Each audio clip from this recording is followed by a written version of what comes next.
तेजस्वी को कोर्ट में लगी फटकार। मोदी के जन्मदिन पर राहुल भी नप गए। एक तरफ पीएम मोदी का जन्मदिन मनाया गया तो दूसरी तरफ राहुल और तेजस्वी कोर्ट में नजर आए। अब ऐसे में सवाल तो उठेंगे ही कि आखिर ऐसी नौबत ही क्यों आ रही है कि राहुल और तेजस्वी को कोर्ट तलब कर रहा है। आखिर क्यों बार बार तेजस्वी ऐसी गलती कर देते हैं जो उन्हें ही भारी पड़ जाती है।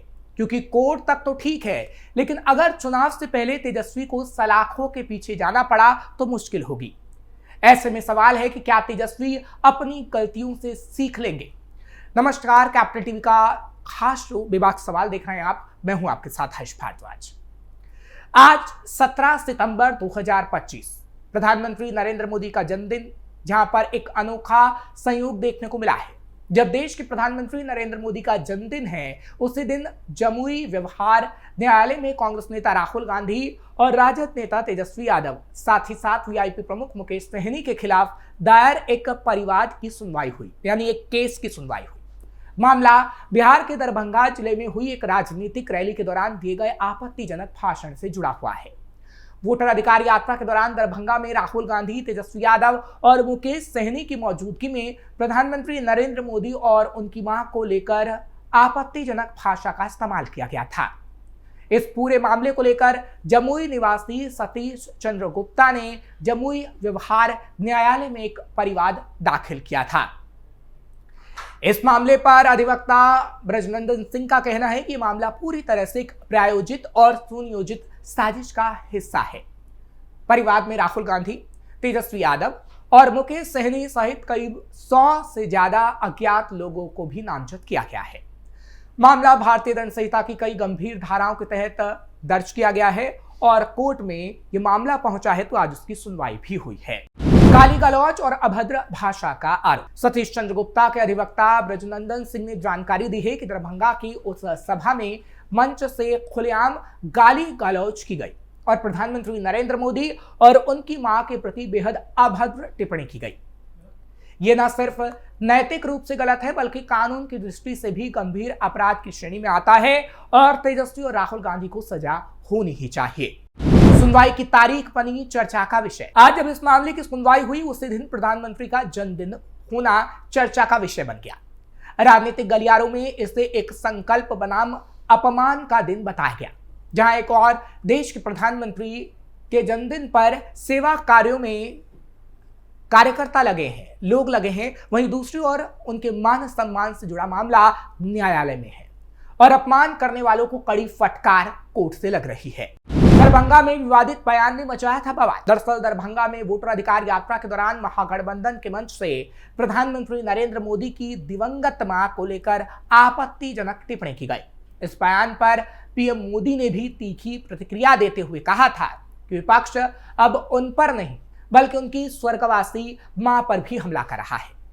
इस बयान के बाद राजनीतिक माहौल काफी गर्म हो गया था और पूरे देश में इस पर बहस छिड़ गई थी। हमारी सरकार के लिए मां की गरिमा, उसका सम्मान, उसका स्वाभिमान बहुत बड़ी प्राथमिकता है। मां ही तो हमारा संसार होती है, मां ही हमारा स्वाभिमान होती है। इस समृद्ध परंपरा वाले बिहार में कुछ दिन पहले जो हुआ, उसकी मैंने कभी कल्पना तक नहीं की थी। किसी बिहार के मेरे भाई बहन ने कल्पना नहीं की होगी, हिंदुस्तान के किसी व्यक्ति ने कल्पना नहीं की होगी। बिहार में आरजेडी कांग्रेस के मंच से मेरी मां को गालियां दी गई। ये गालियां सिर्फ मेरी मां का अपमान नहीं है, ये देश की मां, बहन, बेटी का अपमान है। फिलहाल इस मुद्दे ने अभी भी राजनीतिक गलियारों में काफी हलचल मचाई हुई है, क्योंकि मामला अब कोर्ट में है और राहुल गांधी और तेजस्वी यादव अब इस मामले में फंसते नजर आ रहे हैं। और तो और मामला आगे बढ़ा और कोर्ट ने कोई बड़ा फैसला दिया तो जेल तक हो सकती है। क्या तेजस्वी जल्द जाएंगे जेल? हालांकि इस मामले और माई बहन योजना मामले को लेकर बीजेपी ने यह दावा किया है कि जल्द ही तेजस्वी जेल जाने वाले हैं और उसकी तारीख भी फाइनल होने वाली है। बिहार सरकार के मंत्री नीरज बबलू ने पत्रकारों से बातचीत करते हुए विपक्षी समूहों पर तीखे आरोप लगाए हैं और कई राजनीतिक मुद्दों पर निशाना साधा है। मंत्री बबलू ने अपने संबोधन में कहा है कि कुछ लोग बेरोजगारी, फर्जी गतिविधियों का सहारा लेकर अफवाह फैलाते हैं और अगर उन्हें अवसर मिला तो वो गुंडागर्दी को भी बढ़ावा देंगे। ये लोग फर्जी काम करते हैं, सिर्फ अफवाह फैलाने का काम करते हैं। अगर इनको मौका मिला तो गुंडागर्दी करेंगे, पीएम की मां को गाली देंगे, किसी का भी अपमान करेंगे। मंत्री बबलू ने आरोप लगाया कि विपक्षी नेताओं ने पहले कई विभाग अपने पास केंद्रित रखे थे और अब वही लोग सत्ता में आने पर गलत प्रयोजनों के लिए इसका दुरुपयोग कर सकते हैं। उन्होंने पिछले समय की घटनाओं का जिक्र भी किया और उसका जिक्र करते हुए कहा कि जब विपक्ष के कुछ नेता सत्ता में थे तब उन्होंने 6 विभाग अपने पास रखे थे और अब भी वो फर्जी वोट और फर्जी वोटर संबंधी बातों को फैला रहे हैं। बबलू ने यह भी कहा कि एनडीए सरकार के रहते किसी भी फर्जी वोटर को बर्दाश्त नहीं किया जाएगा और ऐसे लोगों के खिलाफ कार्रवाई की जाएगी। मंत्री ने माई बहन योजना का हवाला भी दिया और हवाला देते हुए विपक्ष पर यह भी आरोप लगाया कि वो योजनाओं का केवल चुनावी फायदा उठाने के लिए प्रचार करते हैं, जबकि वास्तविक स्तर पर उनकी गतिविधियां फर्जी वसूली का हवाला देती हैं। बबलू ने कहा कि माई बहन योजना के नाम पर फर्जी वसूली हो रही है। उनके कर्मी महिलाओं से 200 रुपए वसूल रहे हैं। एक एक चीज का हिसाब होगा। मुकदमा शुरू हो गया है। तेजस्वी जेल जल्द ही जाएंगे।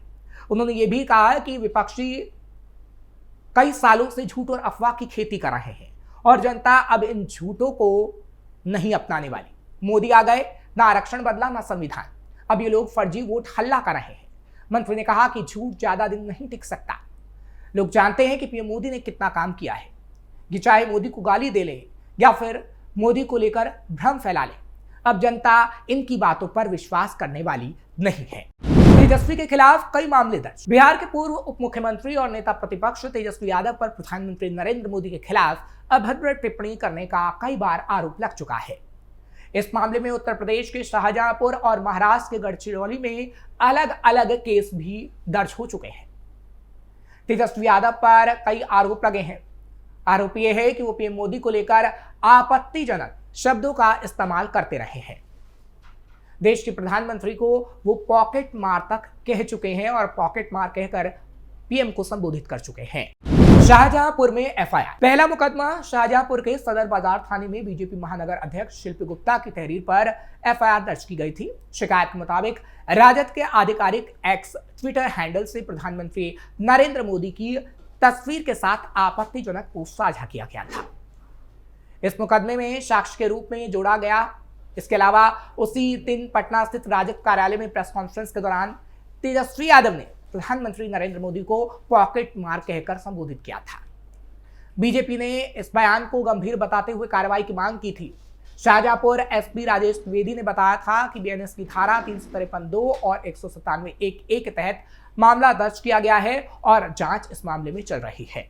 महाराष्ट्र में भी मामला दर्ज। रिपोर्ट के मुताबिक दूसरा मुकदमा महाराष्ट्र के गढ़चिरौली जिले में भी तेजस्वी यादव के खिलाफ दर्ज हुआ।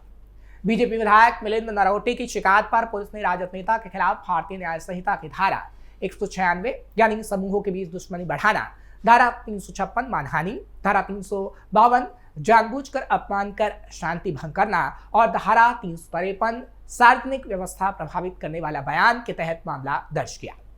दोनों जगहों पर पुलिस अभी जांच कर रही है। बीजेपी नेताओं का कहना है कि इस तरह की टिप्पणी से आम लोगों की भावनाएं आहत हुई हैं और इस पर कड़ी कार्रवाई की हम मांग करते हैं। चुनाव से पहले बढ़ेंगी तेजस्वी की मुश्किलें। हालांकि अभी कहा जा रहा है कि चुनाव से पहले तेजस्वी की मुश्किलें बढ़ती हुई नजर आएंगी, क्योंकि इन मामलों में कोर्ट सुनवाई कर रहा है। आज भी कोर्ट की तरफ से सुनवाई की गई और आगे आने वाले समय में उसकी तारीख दे दी गई। जब इसकी आगे सुनवाई होगी तो तेजस्वी के खिलाफ कोई बड़ा फैसला कोर्ट ले सकता है, क्योंकि कोर्ट की तरफ से जो भी फैसला आएगा वो सबको मानना होगा। हालांकि तेजस्वी आगे आने वाले समय में जेल जाएंगे या नहीं ये तो वक्त ही बता पाएगा, लेकिन चुनाव से पहले अगर तेजस्वी सलाखों के पीछे जाते हैं तो ये तेजस्वी के लिए बुरी खबर होगी। क्योंकि अगर वो चुनाव से पहले सलाखों के पीछे गए तो उनकी छवि को भी काफी नुकसान होगा और शायद आगे आने वाले समय में वो चुनाव भी न लड़ पाए। फिलहाल लालू प्रसाद यादव और तेजस्वी यादव इस वक्त सीएम बनने का सपना देख रहे हैं, क्योंकि लालू अपने बेटे को सीएम बनाना चाहते हैं और तेजस्वी खुद सीएम बनने का सपना देख रहे हैं। लेकिन इन मामलों में अगर उन्हें सजा होती है तो शायद ही ये सपना कभी पूरा हो पाएगा। आपको ये खबर कैसी लगी कमेंट सेक्शन में जरूर बताएं। खबर को लाइक शेयर करें, कैपिटल टीवी को सब्सक्राइब करना मत भूलिएगा।